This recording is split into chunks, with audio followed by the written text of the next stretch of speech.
عبد الرحمن بلاص هو أول فنان يستخدم إيقاعات الشمال في الإذاعة السودانية فترة الخمسينيات. تفرد أيضا بإيقاعات الدليب والجابودي والعرضة والرترتو، وتجلى فيها وسط ترانيم الطنابرة وإيقاعات الدليب أو إيقاع الدليب. على الليمون في خديت لوني محل ما قالوا هنا عليك يومي، أخلنا من فراغ الناس يومي كفايلك تتفوا مال اليومي.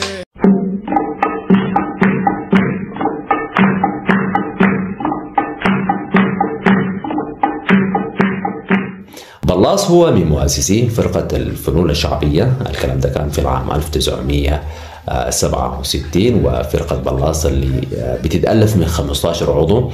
مثل السودان في كثير من الرحلات برفقة فنانين كبار، منهم ود الأمين ومحمد عثمان وردي، والكلام ده كان في رحلة الجزائر، وبيعتبر أيضا من الصحفيين المعروفين من خلال الصحف في فترة من الفترات، زي صحيفة الأيام وصحيفة الصحافة وصحيفة الصراحة وصحيفة الأحرار.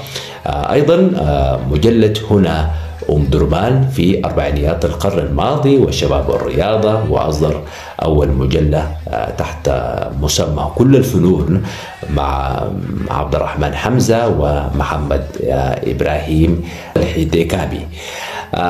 والكلام ده كان من مواردهم الخاصة. اشتهر بكتابة عمود نماذج بشرية، واللي جمعها لاحقا في كتاب بذات العنوان. البلاص لعالم الغناء بدأ في العام 1952، اكتسب عضوية اتحاد الفن الشعبي.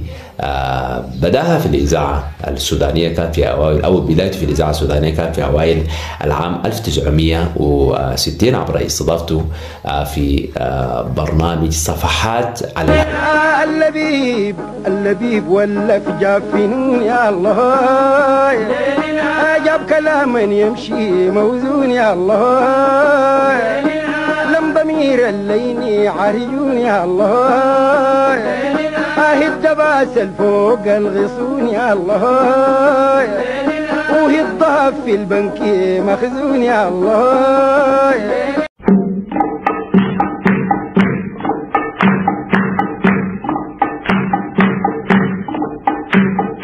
انطلق مشواره مع الإذاعة بعدها، أول أغنية قدمها في الإذاعة كانت أغنية الشفة للشاعر حدير بن محمد سعد.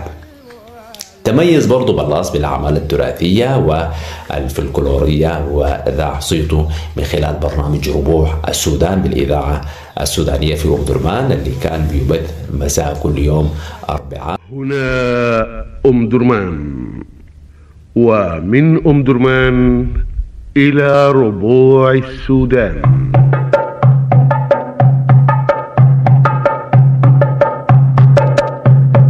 من أشهر أغاني بلاص أغنية الزلال، وأغنية يامر ياسين، وأغنية زولي، وصابرة عاش البيتات، ويبزوق. دي كلها أغاني قام بأداءها الفنان والشاعر عبد الرحمن بلاص.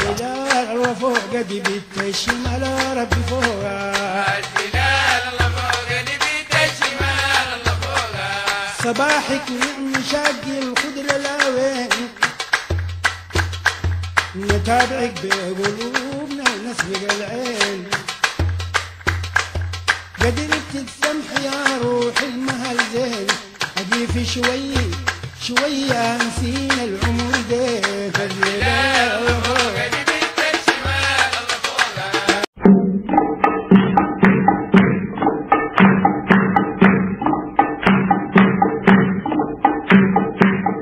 احتفى بلاص بكتابته في الصحف السودانية، بل أسهم إسهام مقدر جدا ووافر في إثراء المكتبة السودانية بالقصص، فجاءت مؤلفاته المرتبطة بالقصص وأخرى برضو منها المخلاية 4 كتب،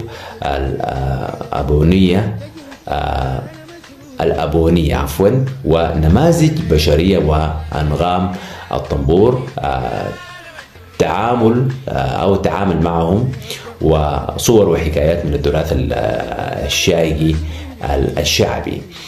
وكمان برضو عنده الزواج عند الشايقية زمان. يعتبر الفنان عبد الرحمن بلاص من أوائل الموثقين لتراث منطقة الشايقية. توفي إلى رحمة مولاه في يوم الخميس 4 مايو من العام 2017، له الرحمة والمغفرة، ويمكن ده قليل من كثير في حياة الشاعر والفنان والمؤلف عبد الرحمن بلاص، له الرحمة والمغفرة. أنا أتكلم بقول فوق الحقايق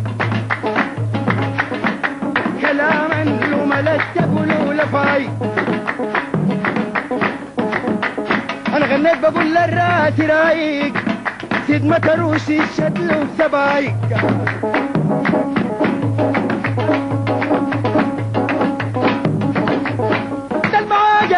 وما أخذت الحنايق ما كسب القبح وما جا ضايق.